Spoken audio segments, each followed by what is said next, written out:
100,000 militants against Pakistan.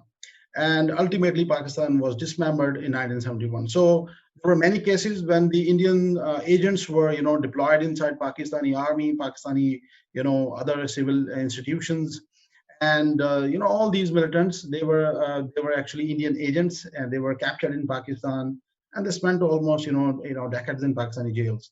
This is also one kind of hybrid warfare which was there against Pakistan. But a new kind of renewed hybrid warfare started after 2008, after the Mumbai attacks in 2008 in India.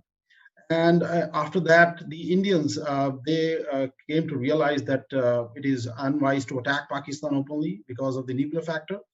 And conventional war is also not possible because of the, Pakistan's conventional capabilities, which are, quite good as compared to the Indians. So they resort to secret operations. And the first step, was the establishment of a secret unit in the Indian Army in 2008. And after that, they carried out, many, covert operations inside Pakistan. And some of the, main operations were, you can say, Operation Rehabur was in the Indian occupied Kashmir. And then Operation Seven Sisters was against the Naxalite movement. But Operation Deep Strike was against Pakistan. And the idea was to, kill and capture the core leadership of LET, and then, which is a local militant group, you can say. And then buy the loyalties of the Kashmiri leaders and others. So main idea was Operation Deep Strike was to carry out operations against LET, which India considered as an enemy, and they were successful in one operation in which they killed Khalid Bashir, who was the security chief of Hafiz Saeed, who was the leader of LET. After that, India also carried out operation. Many operations were secret. You can say covert operations were there, and like for example, Mehran base of Pakistan was attacked. GHQ was attacked. Karachi airport, and many other key military installations of Pakistan were attacked. Why I'm giving the reference of Mehran base? Apparently, it was an attack by TTP and the Chechen militants. But as an analyst, you can analyze that militants all the way coming from FATA and entering the Mehran base in Karachi, which is about 1,600 kilometers away, and directly you go to a plane which is PC-3 Orion aircraft, which has a maritime significance, and maritime significance is only against India. So automatically you will understand in the coming slides also that this was orchestrated by the Indians. Under same technical service division, India also deployed Kulbhushan Yadav, and the purpose of this particular highly, you can say, trained operative, he was senior commander of the Indian Navy, and he was deployed in Chabahar. And the idea was to carry out sabotage CPAC of Pakistan, which is a mega project between Pakistan and China. Number two, to create subversion in Karachi, which is financial hub of Pakistan. Number three, to incite violence and insurgency in Balochistan, which is facing problems.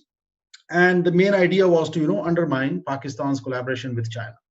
And he carried out operations successfully in Balochistan, and he was later on captured in 2016.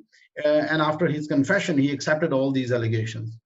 So this was the first step which India did under the hybrid warfare strategy. The second was Ajit Doval, who is the national security advisor of India right now. And after assuming the office, he carried out, you can say, defensive offense. Applied defensive offense doctrine against Pakistan, and the idea was to capitalize on the socio-economic deprivation or vulnerabilities of Pakistan in Pakistani KPK, in Pakistani tribal areas, in Pakistani Balochistan region. So the idea was to just manipulate things there and try to create subversion, and they were successful in doing that because they sabotaged Pakistan's internal security. And they capitalize on the political vulnerabilities of Pakistan. For example, MQM and PTM type of organizations, they got support of India from Afghanistan, and India also carried out. They declared that they are going to internationally isolate Pakistan, which they tried. For example, they boycotted SARC, and they tried to regionally isolate Pakistan. Secondly, they also try to internationally isolate Pakistan through defaming Pakistan and trying to malign Pakistan. And they carried out offensive maneuvering, diplomatic maneuvering. But so this was part of their hybrid warfare strategy. And of course, the most important engagement was their proxy war through Afghanistan. Since after 9/11, after coming to Afghanistan, they created serious subversions in Pakistan. They funded the local militants. They provided them intelligence input. They trained them. So ultimately unleashed TTP, Tehreek-e-Taliban Pakistan, local militants against Pakistan. But Pakistan carried out, effective military operations in which Pakistan, captured many militants related to TTP, for example, and they accepted that yes, the Indians, they have been, supporting them, they have been funding these people. Like, for example, the senior commanders were captured by Pakistan.